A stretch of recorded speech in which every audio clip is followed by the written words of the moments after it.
Catholic for a year. You did. Who else? Yuki? Yuki, Catholic for a year. All right, so that was last year. And we have some folks who became Catholic 2 years ago. Class of 20. Class of 20. Nice. Class of 20. The COVID group.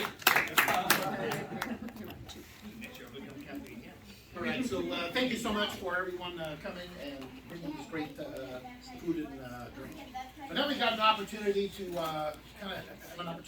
to reflect upon what it is that we all experienced, be it this year at the Easter Vigil, or last year's Easter Vigil, or Pentecost.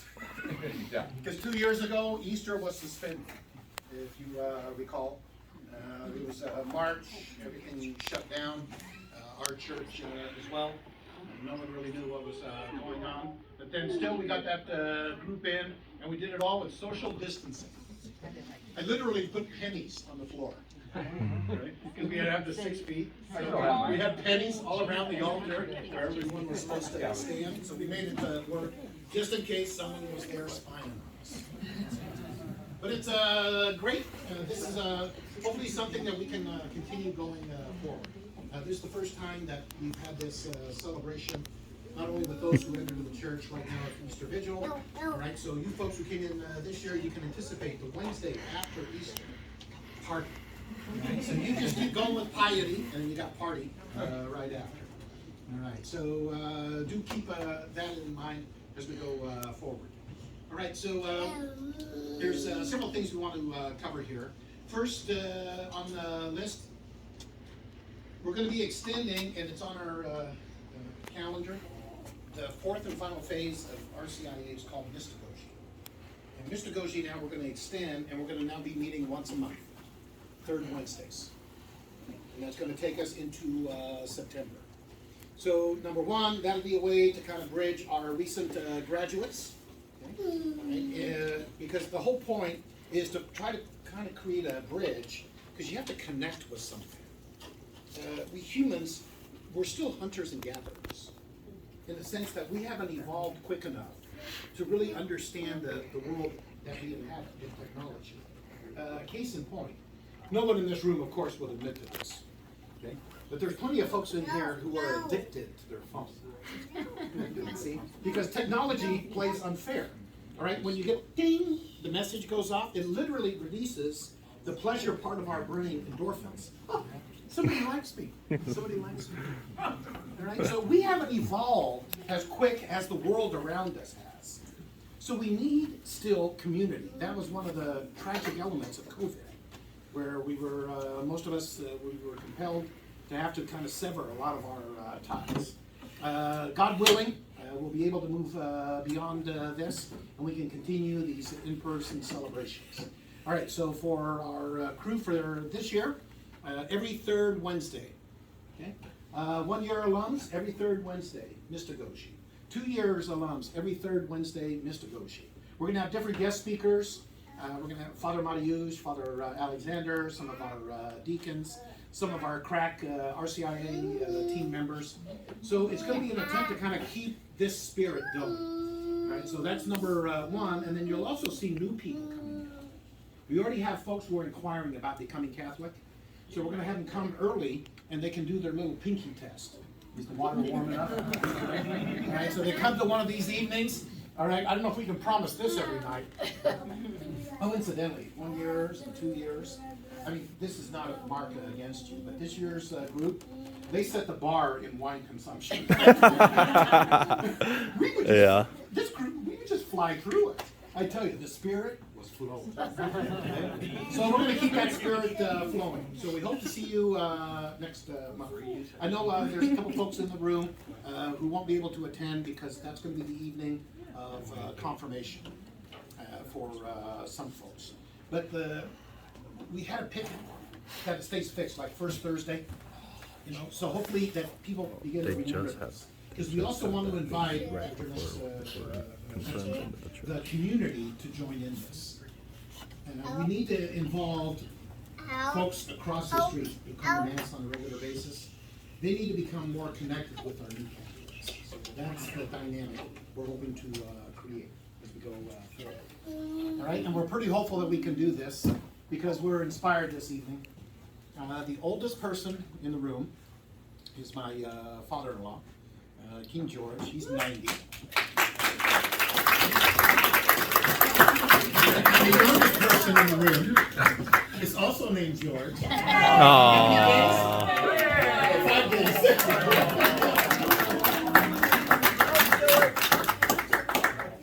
There's a new king. Oh. Aaron, we'll call him Prince. Bowling challenge or whatnot, but to me, the most important thing about the Knights of Columbus is the reason why we're here family. And that is the story of Michael J. McGivney. Now, blessed Michael J. McGivney. Now, what made Michael McGivney's life so interesting is that for the longest time he knew what he was going to do. He was going to be a seminary, he was going to become a priest. And he was good at his job. The seminary loved him or whatnot. But then tragedy strikes and his father dies. And now he has to go back. He has to give up on his dream because he can't leave his family behind. Without his father, no one's going to be able to support his family, and it's going to fall apart. So McGivney has to return back, and the entire time sitting there and it's like, no, McGivney's great. Why is he going? And they're finding out what's going on, and they're able to get a bunch of people to help out. And eventually, they're able to help take care of McGivney's family, so he's able to return back to the seminary. But this changes him because before McGivney, he wanted to become a priest, but he saw something that was all too common within the States. And that is families falling apart. That you have these Irish Catholics who come in who've been discriminated against, and they end up having to take awful jobs because they can't get anything better. And the fathers will dutifully do these jobs until it breaks them, and they'll perish or they'll no longer be fit to work. And then their families are left in the lurch. Oftentimes, once the father goes, the faith dies because the family isn't able to keep together. And McGivney realized that this is what he was called to do. This is why he's here. And now, that's the main thesis of the Knights of Columbus. We are here to help support Catholic families and make sure that the faith stays strong and they stay together. And if that's something you're interested in, please let me know. Please send me an email. I'm on the website or whatnot. Or talk to us after the meeting we're having in probably like -2 minutes. And I'll give you the whole spiel about why you should join the Knights of Columbus. It's a great organization to help you get in touch with your faith and help your community in more ways than just being able to give money to people. Thank you.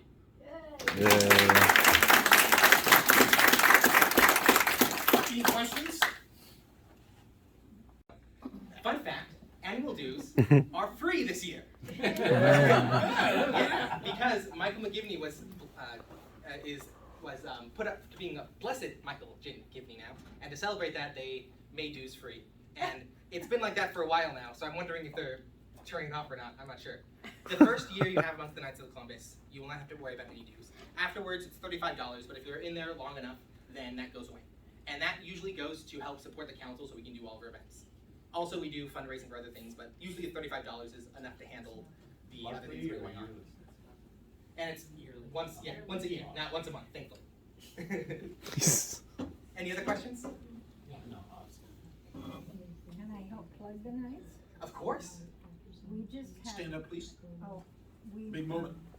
We've been, as 40 Days for Life and Sidewalk Advocates, we have 2 gals right now. They're very, very needy, and we needed not just money, but we needed guys to help move them and everything else. So I just put out some phone calls, and I mean, that's all you have to do. You put out a phone call, and these guys show up with trucks, and the little boy that in one family needs his little car fixed, and he keeps coming back and fixing the little car, and he's a cute little guy. And now he's hanging around with his family a little bit because they don't have a grandpa. I mean, it just keeps going. This is the kind of things nice. Karen, tell them about the ultrasound machines they buy for them. Oh yeah, the Ultrasound Initiative. Well, you know about that, right? Yeah. Yeah. Long story short, one of the most important things about being pro-life isn't just giving lip service to it, but also being able to support and help those women who are in those difficult situations. And one of the ways the Knights do that is we have the Ultrasound Initiative, which is we help clinics who are pro-life, who need to have these expensive machinery to be able to show women that they do have a life growing inside of them. And those things take a lot of money, they take a lot of time, but we managed to get men together to raise money, to ask for sponsorships and donations, and we've been able to go through. I think recently they've bought, 4. I was on the unimportant politics stuff, but we've been doing that, and every year we get a new batch, and it's in different places or whatnot. So I think the one I heard most recently was Pocatello had just gone through one. Oh, that's great. Yeah. And they keep upgrading. Yeah. Geez. So, one of the things that Knights of Columbus does, they have so many interesting things, but one of the things that they do is they have hospital equipment and stuff. And they used to have it here, right outside of Boise, and I think they've moved the warehouse down to Caldwell, is that right?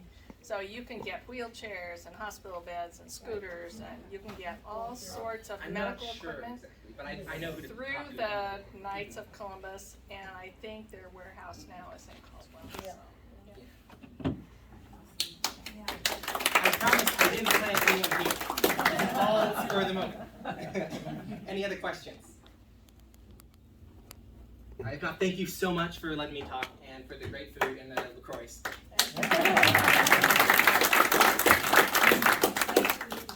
I'm gonna go to my meeting now.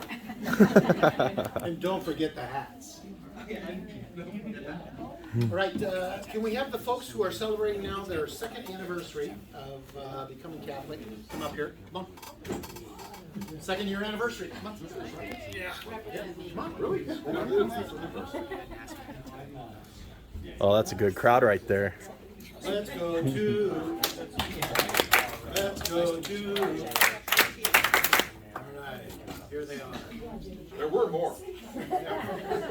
There were more, but they don't know how to cook, so that's why they didn't. Yeah. Now, one of the key elements, and folks, this year you already have my spiel, so you're going to hear it again. We're not born again Christians. This concept that it's one and done. It's every day. Every day you have to make an ongoing commitment to decide, I want to do what I can to emulate Christ. We are all called to be saints. It's a possibility that's in front of all of us, but it's not easy. And if you've read the stories of your saints, I don't need to tell you, nobody had an easy walk. It's never been an easy road. But that's why these folks are so inspirational. And that's why we pray for grace, and that's why we also want to celebrate the great gifts that God has given us. So we have a gift for our two-year UBs. Okay. This is from Salt and Light, and they made these available to us. In there is symbolically a vial of salt, that you be the salt and light to the rest of the world. Oh. So we want to thank you for staying true, because you're still here. Look at that. They circle back, and that you will continue to be this representative, symbolically the salt and light to inspire the rest of us.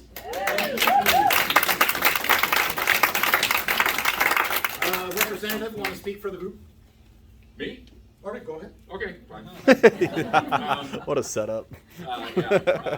Well, this is really cool because during COVID we had to have social distancing. So on the altar, John set out pennies where we were to each stand, and they were all 6 feet apart. I don't know if anybody else did, but I still have my 1962 D penny that John's stand there. This will go really well with my pennies. Okay, there we go. Now you have the complete set. Yeah, and you know, this is my third time, you know, coming to the RCIA, and the reason I do that is because every time I come to one of these meetings, I learn something new, and you know, having been a short-term Catholic, I mean, there are just so many things that I want to know. Especially this past year, the group that we had was so awesome. I mean, We'll take a bow in a moment. Hold on. they were here all the time. They were smart. They studied. They had great questions. They drank tons of wine. Yeah, we did. We're still drinking. It keeps me involved. I love it, and I don't know whether I'll ever quit coming, John. Is that okay? We always love ex-Lutherans. 10th year senior. Yeah, down the line. I'm Matt Bronson. I'm Aaron Euler. Dan Brady. I'm Alan Sweater. Brother, sister.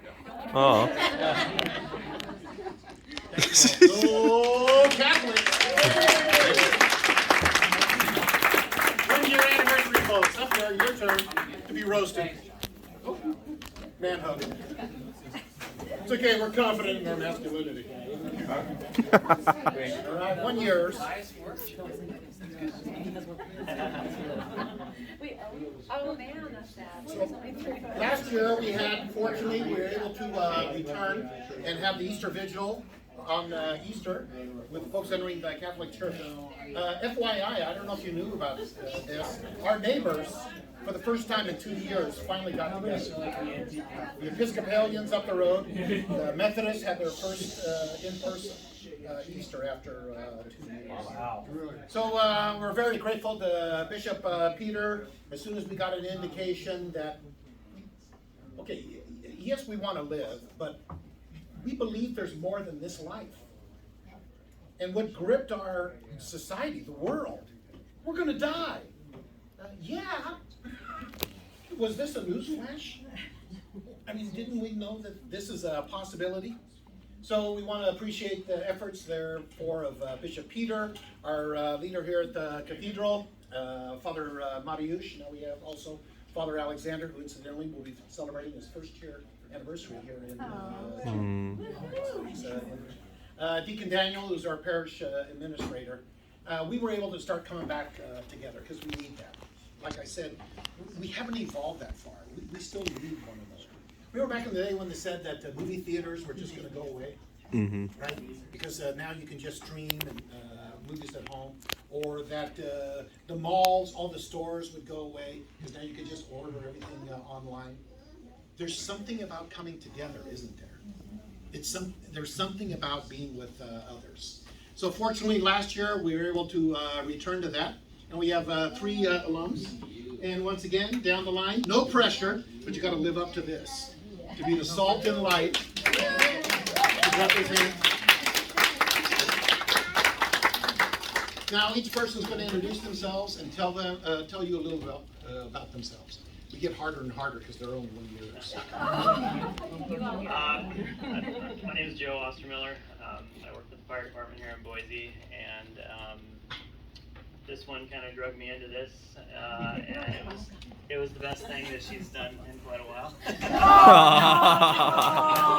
Dang. It doesn't get any bigger than this, really, So Yeah. She picked you, that was a big thing. it was a big thing. Yeah, it's been great, and we've done all the Bible studies that's been offered since we went through the RCIA class, and I would encourage all of you to do that as well. We did miss one just because of work and life, but every night that we were sitting at home on a Wednesday night when we knew that there was the Bible study going on, we were kind of a little bit bummed. So it goes back to the community that John's talking about, and it's exactly what we were looking for. We found our home, and we're incredibly happy. So thanks to all of you. Yeah. I'm Mariah, and I actually stumbled on Salt and Light Radio during my 47-minute commute to Eagle every day. And for 2 years, I just listened to Catholic Answers Live, and every question I never even thought to ask about the Catholic faith was answered. I grew up around Catholics, but for me, I was in a four-star church, and it was just another way to be Christian. I didn't really care. And I thought, well, wait a minute, where did my religion come from? And I actually was able to trace it back, which just sucked. And I was like, this is the original church. We should really look into this. And Joe said, well, they have an RCIA class starting. And he contacted John, and we were in. So definitely, you guys, join the Bible studies. We have learned so much and met so many fantastic folks. Please join the Bible studies. They will take you from here on. Tuesday afternoons and Monday evenings. It's awesome. Definitely join the Bible studies. That was it. And Yuki, I grew up in completely non-religion in Japan, so it was kind of surprising when my husband John started getting back into back in Christianity, Catholic. They don't know him as John. He's John the Moor. The one that drinks the most. That's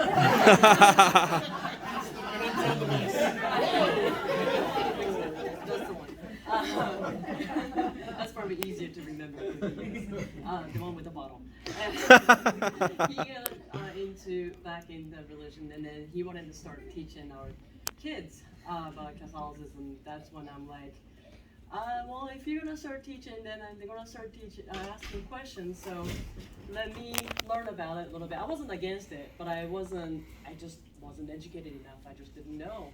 So he's like, well, there's a thing called RCIA. You can kind of learn about it. That might be the right place to start digging because I can't teach you everything. It's like, okay.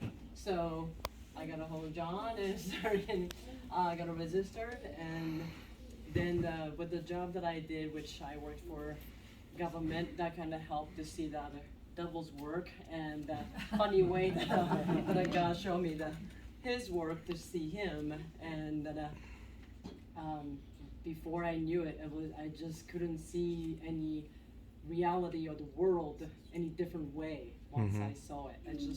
I can't imagine this year, maybe year and a half, I really start seeing things differently, and I can't imagine it. I mean, I grew up in the culture over 40 years, and I can't imagine how I saw things before. I can't see it anymore in the same, and it's just so different. And I feel blessed, and I feel I have the Catholic guilt, like you were talking about.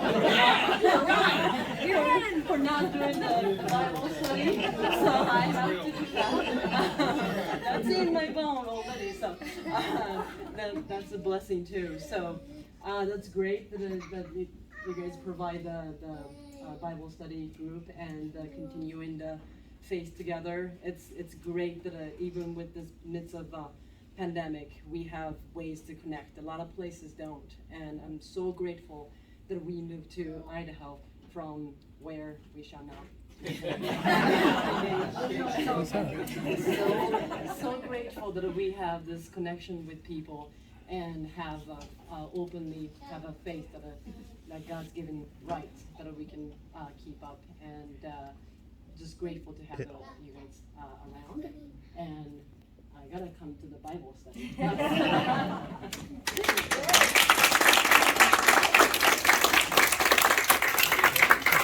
Passion breeds eloquence. A couple of things just on the Bible study. That was we'll continue to say more about that, but no more needs to be said. There's wine. The Bible studies. That's going to work with this group. Oh yeah, like this. All right. And then number 2. When you start learning a second language, some of you, who am I connecting with here? If you learn a second language, I need somebody else to kind of validate this, so you don't think I'm just making this stuff up like everything else I said. It's when you start dreaming it. Mm-hmm. Right? That's when you enter that whole world. Okay? That's the power, for example, of that Latin that we have in the Mass. See, because that Latin reminds us that it's not just our comfort language. There's a lot more out there, isn't there? Okay? And we're still in the game. We know what's happening. We may not understand the words when they're being said. But it always reminds us, therefore, that there's another dimension. So that's why here at the Cathedral, if you've been to our services, you've experienced this. We make an effort, if you will, to kind of sprinkle it with some Latin. Just so we're always reminded of transcendence. See, it's a language, yes, there's a handful of folks who speak Latin, but it's pretty much a dead language. Right? No, folks don't go around bar to bar speaking Latin. Okay, maybe hardcore seminarians in Rome.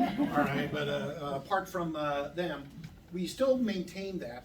And in contrast to the whole Mass in Latin, see, you got to find a balance in life. And that's what we've tried to do here at the Cathedral, to kind of modulate this. I think, Michael, you mentioned this. Was it you? Was it me? What you told me? He said, was it me? If Oh, no. more parishes had masses like this, Oh, yeah. yeah, they wouldn't be clamoring for all Latin. That was me. Oh, that was you, Jason? Oh, okay. Footnote there, okay, proper footnote. Not yet. We hope that you want to continue to be a part of our faith community here at the Cathedral. So we'll keep going once a month. But what's more important than that is that you land somewhere. Sacred Heart, St. Mary's, some Holy Apostles, wherever it might be. That you find that faith community so you can continue to move forward. All right. So now we've reached, it's just a few days ago. It wasn't that long ago. So we had a marvelous Easter Vigil celebration. We had the smell, as the incense was going multiple times. Okay. We had the bell. Okay. If you noted, the bell was chiming at 8 o'clock as we began. Okay. And then we had the bells that were rung during the consecration. But then we also had the great music. Somebody even threw in the trumpets. Now, you didn't see that one coming, did you? Okay. Now, you veterans, 1 year, 2 years. Okay. But there's a special effort that's made at Easter Vigil because we recognize it's a very special opportunity to send a message to folks who are now choosing to enter the Catholic Church. So those folks we want to bring forward. Let's start first now with our catechumens. All right, these are the folks who now just entered the church. All right, so let's bring up this group. These are the folks who were baptized at the Easter Vigil. We got Brad, Kate, Wesley, Kyle, William. Yeah. I was trying to get everybody in a photo before I get up there. Did I get everyone? Keep it rolling. Yeah. Catechumens? Yeah, if you don't mind. Sure. Trying to put it on YouTube. Sorry. Cool. Thank you. All right, Brad's coming up reluctantly. He's feigning humility. But bottom line, he's proud of his humility. All right. Not for him. Every year in RCIA is a little different. So 1 year, 2 years, there's different layers. And this year, there are a couple times, because just in the moment or the wine, that I commented, soon you will be card-carrying Catholics. It's time to give these people their cards. All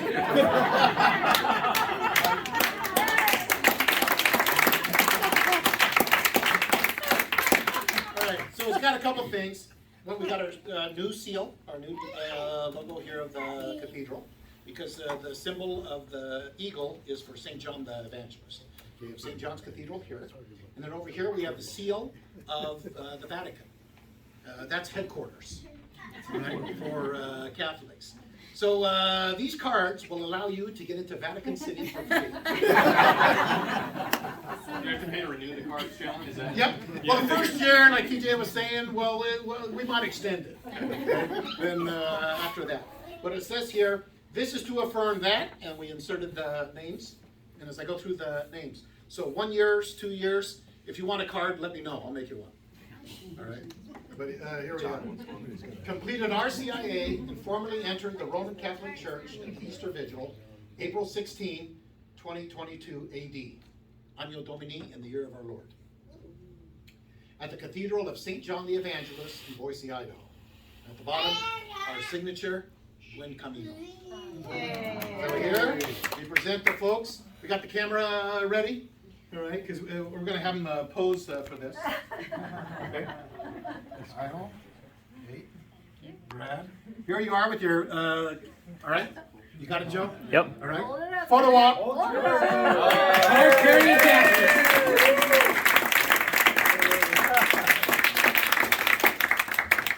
And now one of our catechumens will say a few words about what it was at the Easter Vigil that in particular moved them.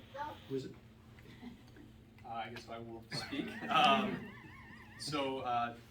Not necessarily just at the Easter Vigil, but all of it. I'm not a particularly social person, and actually grew up not particularly Catholic. I would say probably anti-Catholic.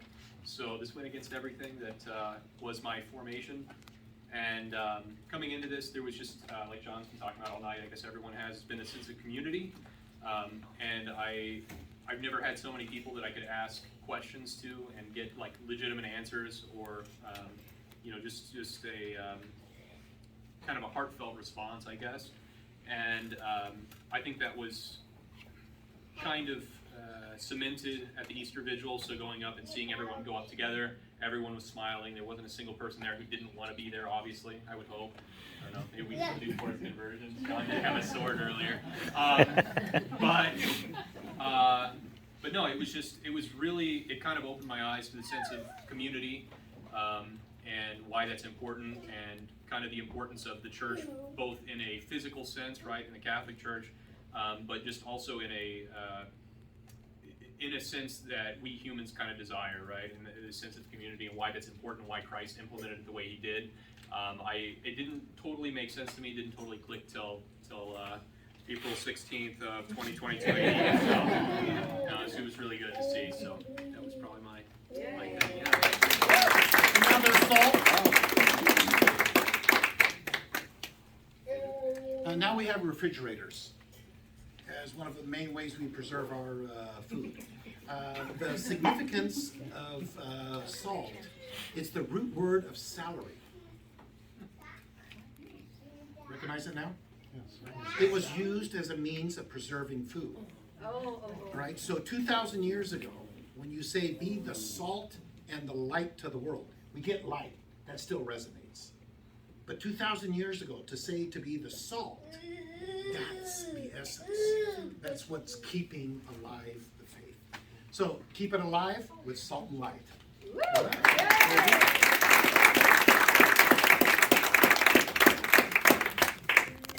I do this all the time. I kind of throw myself off. Squirrel. So tell the one when you start Ooh, girl. gleaning, and that's when you really kind of own that language.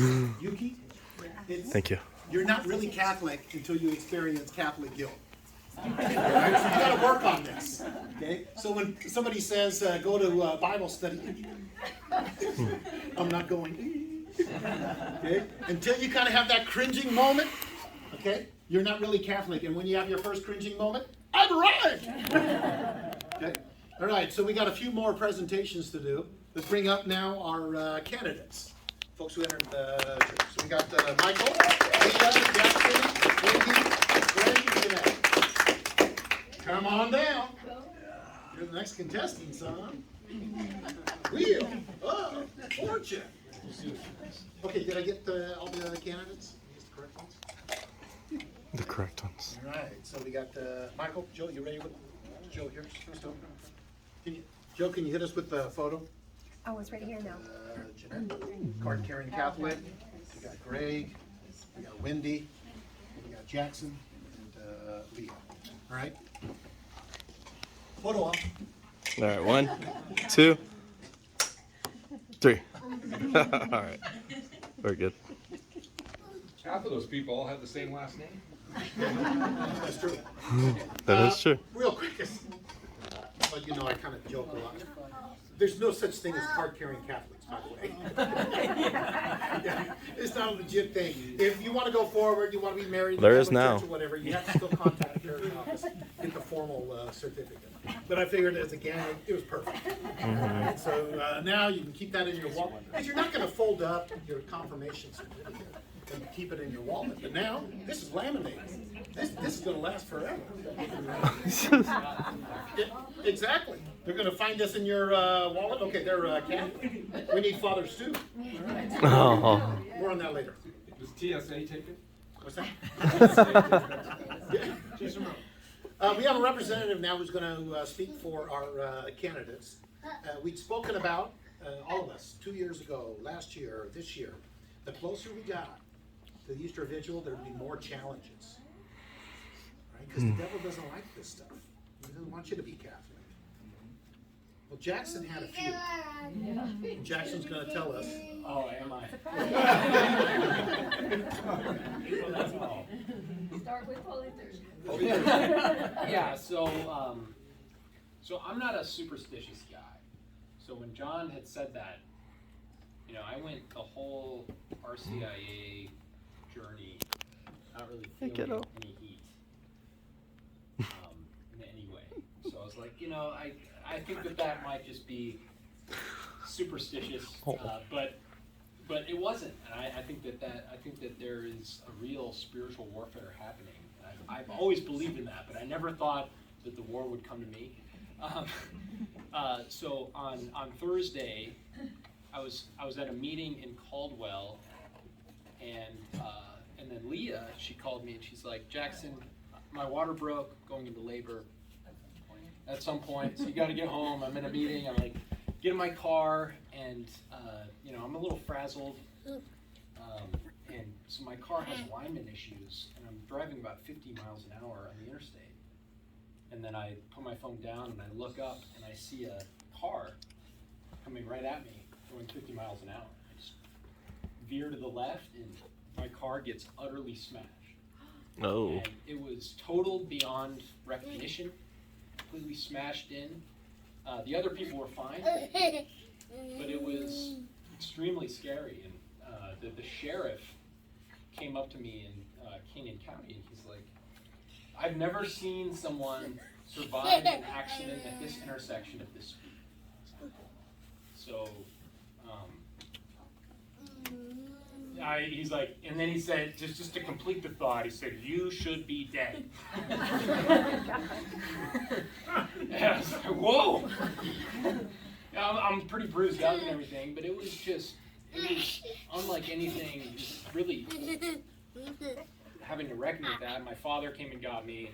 We went and had this guy On Good Friday. good like 12 hours later. So it was just this unbelievable waterfall of grace just to be able to live and see George and be a dad to these two.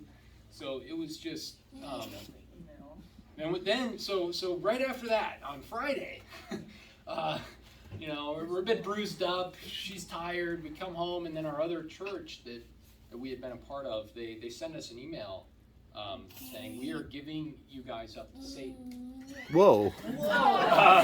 That's what they call excommunication in this Protestant world. So I was like, okay, we're going to the vigil. That's enough of that. I'm not going to give any authority to the church that we were at, but Carac, then the labor, excommunication, it's just all, on Monday, Thursday, Good Friday, it was just too much, and we needed to get there. So, yeah, and we were happy to be there.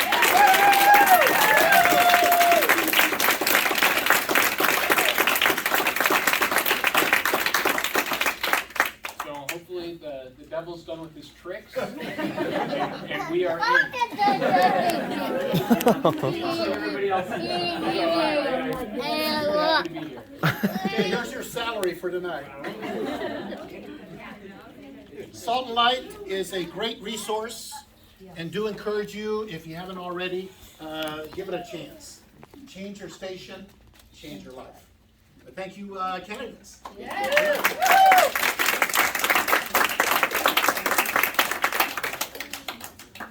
All right, we reached that part of the evening. Have you noticed? All 3 years, we stay on schedule, 6:30, 8. It is. There's no carry-on. Sometimes, Deacon Tom Dominic can go a little longer. We have to try to cut him off. But it's now 8 o'clock. So as we close this evening, it's I think very appropriate that we close in prayer. So if we'll all rise.